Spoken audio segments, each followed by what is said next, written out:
سورہ منافقون سے ایک آیت پیش نظر ہے میرے، ارشاد ہے وَلِلَّهِ خَزَائِنُ السَّمَاوَاتِ وَالْأَرْضِ وَلَكِنَّ الْمُنَافِقِينَ لَا يَفْقَهُونَ۔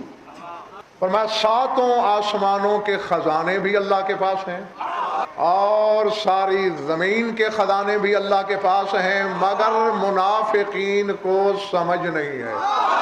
للہ خزائن السماوات والارض، ساتوں آسمانوں کے خزانے اللہ کے، زمین کے خزانے اللہ کے، وَلَكِنَّ الْمُنَافِقِينَ لَا يَفْقَهُونَ، مگر منافق، یہ نہیں کہا اللہ نے ظہیر بھائی کہ منافقین مانتے نہیں، وَلَكِنَّ الْمُنَافِقِينَ لَا يَفْقَهُونَ، منافقین کو اس کی سمجھ نہیں، یعنی اللہ کے خزانوں کا سلسلہ سمجھنے کے لیے مومن ہونا ضروری ہے۔ حالانکہ اسی سورہ میں بالکل ڈاکٹر سلمان اگلی آیت میں اللہ کہہ رہا ہے وَلِلَّهِ الْعِزَّةُ وَلِرَسُولِهِ وَلِلْمُؤْمِنِينَ وَلَكِنَّ الْمُنَافِقِينَ لَا يَعْلَمُونَ۔ فرمایا عزت کا مالک اللہ ہے، یا عزت کا مالک رسول ہے، یا عزت کے مالک مومنین ہیں۔ جب میں نے تفاسیر اہل بیت کی ورگردانی کی، کیا وجہ ہے؟ عزت دار اللہ، عزت دار رسول، عزت دار مومن، تو پتہ یہ چلا کہ عزت اللہ لقب ہے شوہر زہرا کا۔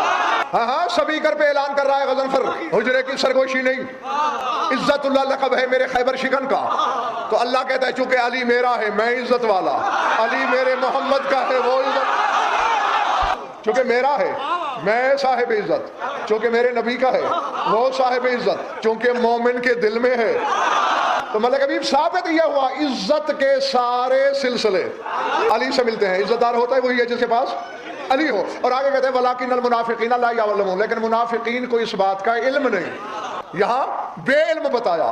اور پہلی آیت میں لَكِنَّ الْمُنَافِقِينَ لَا يَفْقَهُونَ، منافقین کو سمجھ نہیں، یعنی مومنین کو سمجھ ہے۔ کیا کہہ رہا ہے شیخ حاج اللہ؟ زمین و آسمان کے خزانے میرے، لیکن منافقین کو سمجھ نہیں۔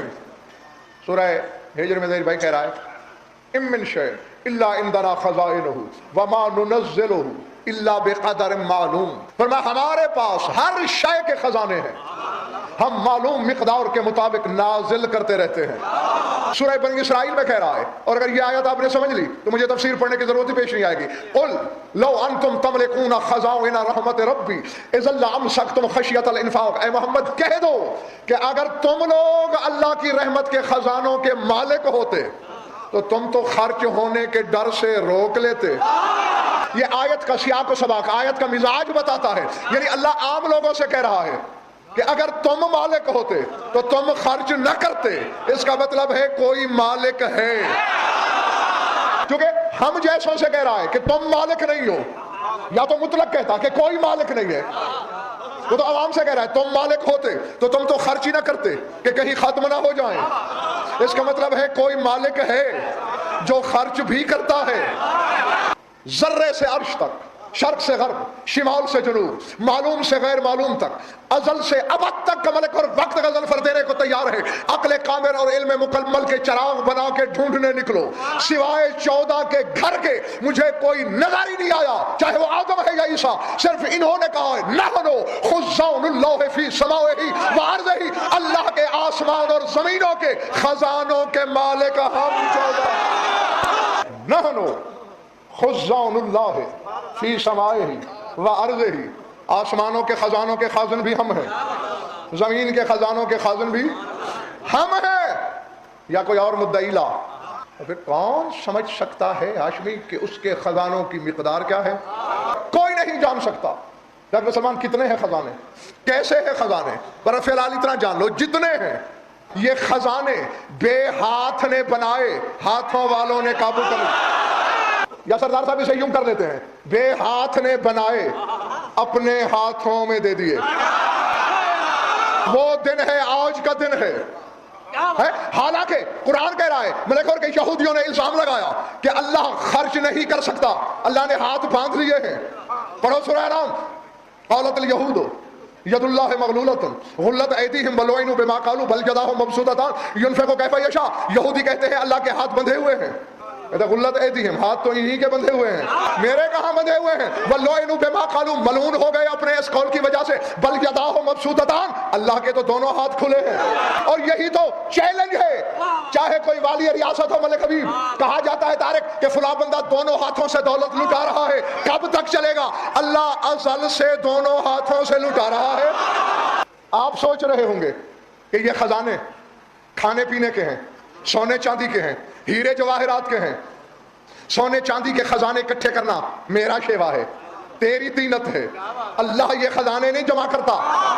اور میں اپنی طرف سے کوئی بچ پہ الزام نہ لگائے, میں کہ عالم ربانی کے حوالے سے ظاہر بھائی بات کرنے لگا ہوں. علامہ محمد تقی اصفہانی آقا نجفی کے نام سے مشہور ہے, علامہ سید حسین بروجردی رضوان اللہ علیہ کے استاد, مشہد مقدس میں بیٹھ کے انہوں نے قرآن کی تفسیر لکھی اور نام بھی یہی رکھا العنایات الرضویہ, یعنی امام رضا کی عنایات سے لکھی ہوئی تفسیر. تو اس میں انہوں نے جب اس پہ بحث کی, وہ کہتے ہیں دنیا والوں تم کیا سمجھتے ہو کہ یہ سونے چاندی کے, سیم و زر کے, طلا و نقرہ کے, جواہر و الماس کے خزانے ہیں؟ نہیں, وہ کہتے ہیں حدیث قدسی پڑھو, اللہ کیا کہہ رہا ہے؟ انما خزانتی, جاگو حلالیو, انما خزانتی اذا اردت ان اقول لشیء کن فیکون. اللہ کہتا ہے میرا خزانہ یہ ہے کہ میں شے بنانے کا ارادہ کر کے کن کہتا ہوں, شے ہو جاتی ہے. جس کی ماں کے دودھ میں خیانت کے جراثیم نہیں, وہ سر اٹھائیں. میں نے عالم ربانی کی بات کی, وہ کہتا ہے یہ خزانے ہیں کن کے, سونے چاندی کے نہیں, کن کے خزانے. اور 14 کہتے ہیں خزانوں کے مالک ہم ہیں. خزانے ہیں کن کے, خزانوں پہ قبضہ محمد و آل محمد کا, یعنی کن پہ قبضہ, کن پہ 14 کا قبضہ. اور بیٹھے ہو لاہور والا چلے گئے ہو, کن پہ 14 کا قبضہ.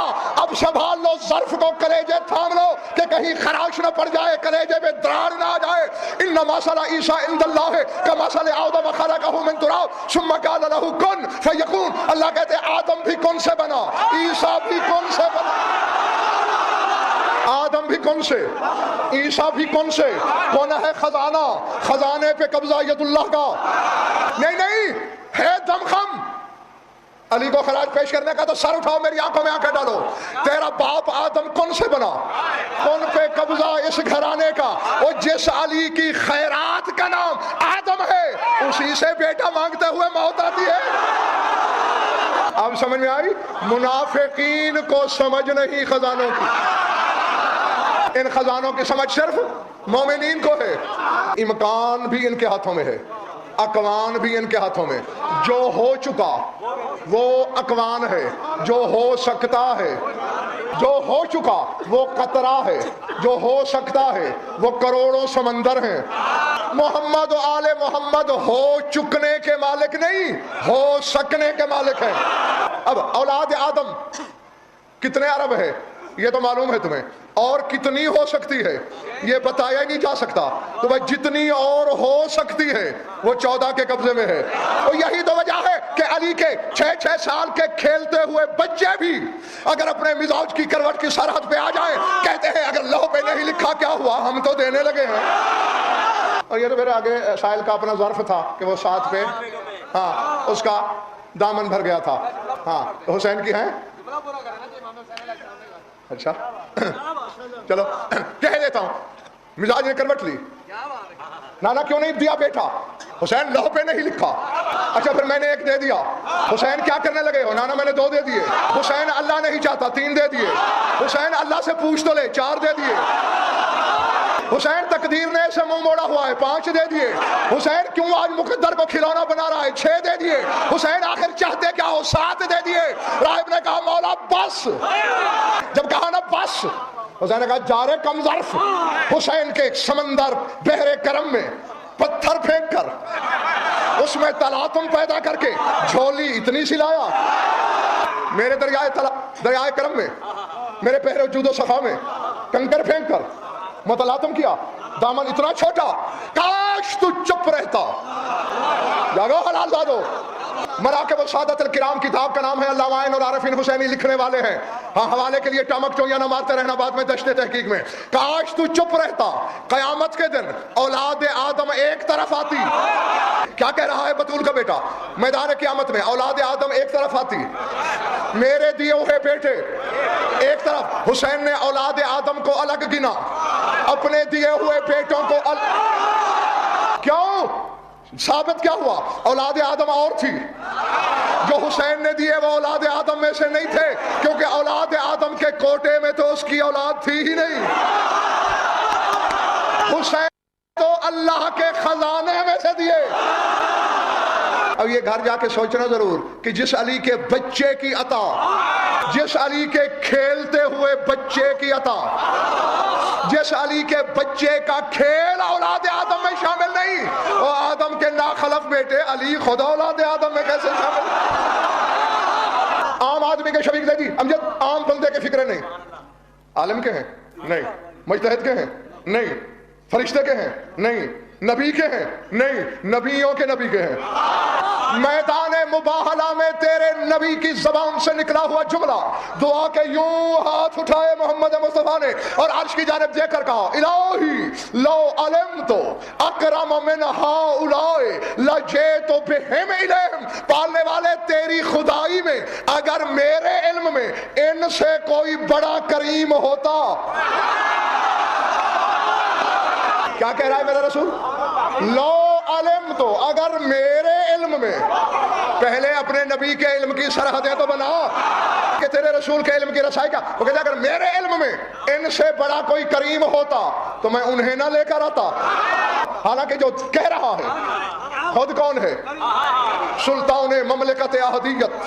اب یہ نہیں، پہلے اسی آیت کو ظاہر بھائی دیکھنا ہے ڈاکٹر سلمان، جو مباہلے کا باعث بنے۔ 40-45 آیتیں آئیں، رسول پڑھتے رہے کہ عیسیٰ ابن اللہ نہیں، عبداللہ ہے، بندہ ہے اللہ کا، مان کے نہیں دیے۔ آخر اللہ کو کہنا پڑا فمن حاجک فیہ من بعد ما جاءک من العلم فقل تعالوا ندعو ابناءنا وابناءکم ونساءنا ونساءکم وانفسنا وانفسکم۔ اے رسول، ہم نے جو علم میں سے تھوڑا سا قرآن کی شکل میں بھیجا ہے، من العلم، قرآن کو اللہ نے العلم کا تھوڑا سا حصہ کہا۔ فمن حاجک فیہ من بعد جاءک العلم نہیں، من العلم، من العلم، العلم کا تھوڑا سا حصہ، تھوڑا سا حصہ۔ قرآن جو کہتا ہے ہر خشک و تر مجھ میں، ظاہر و باطن مجھ میں، غیب و شہود مجھ میں، ازل و ابد مجھ میں، چونٹی سے عرش تک کے واقعات ندیم نقوی مجھ میں، وہ قرآن من العلم، العلم کا تھوڑا حصہ۔ اور تیرا نبی کہہ رہا ہے انا مدینۃ العلم، العلم کا مدینہ خود وہ ہے۔ اگر جو العلم میں سے تھوڑا سا آیا ہے اس پر بھی اگر کوئی تو اسے جھگڑا کر رہا ہے تو پھر ان سے کہہ دو کہ آؤ ہم بلاتے ہیں اپنے بیٹے۔ ہاں کرو ترجمہ، لاؤ مفسرین، لاؤ مترجمین، لاؤ، نہ دو، ہم بلاتے ہیں اپنے بیٹے، یہ بلائیں اپنے، ہم بلاتے ہیں اپنی عورتیں، یہ بلائیں اپنی، ہم بلاتے ہیں اپنے نفس، بلا لیں، یعنی سارے رشتے شاد باش جیتے رہو۔ یعنی علی کو انفسنا، ہاں ہمارا، جو کہ علی نفس نبی بھی ہے، نفس اللہ بھی ہے۔ نہیں، یہ امجد بڑا عرصہ قطر میں رہا ہے، وہاں عربی بولی جاتی ہے، اور خود اس کے بڑا کاروبار تھا وہاں سونے کا، میں کئی بار اس کی دکان پہ وہاں بھی جا چکا ہوں۔ اب مثال کے طور پر ایک کنگن یا ایک انگوٹھی اس نے نکالی اور اس نے مانگی کہ اسی جیسی اور دو، اس نے اٹھا کے رکھی اور کہا ہاذا نفس و ہاذا، ایسے کہا کرتے تھے نا، ہاذا نفس و ہاذا، کہ یہ کنگن اس کا نفس ہے، یعنی جتنا وزن اس کا ہے اتنا اس کا، جو ڈیزائن اس کا ہے وہی اس کا، جو صورت اس کی ہے وہی اس کی، بس فرق یہ ہے کہ یہ ہے صورت میں، سیرت میں، خصائص میں، شمائل میں، دونوں ایک جیسے، بھئی یہ ہے وہ ہے۔ تیرا مولا علی نبی کا نفس ہے، جو کچھ محمد ہے وہ کچھ علی ہے، بس محمد نہیں۔ اسی طرح نفس اللہ بھی ہے، جو کچھ اللہ ہے وہ کچھ علی ہے، بس اللہ نہیں۔ خاک کے پاپوش علی چاٹ غضنفر ہو جائے، ورنہ رہ جائے گی بس مجمع پرانی میرا۔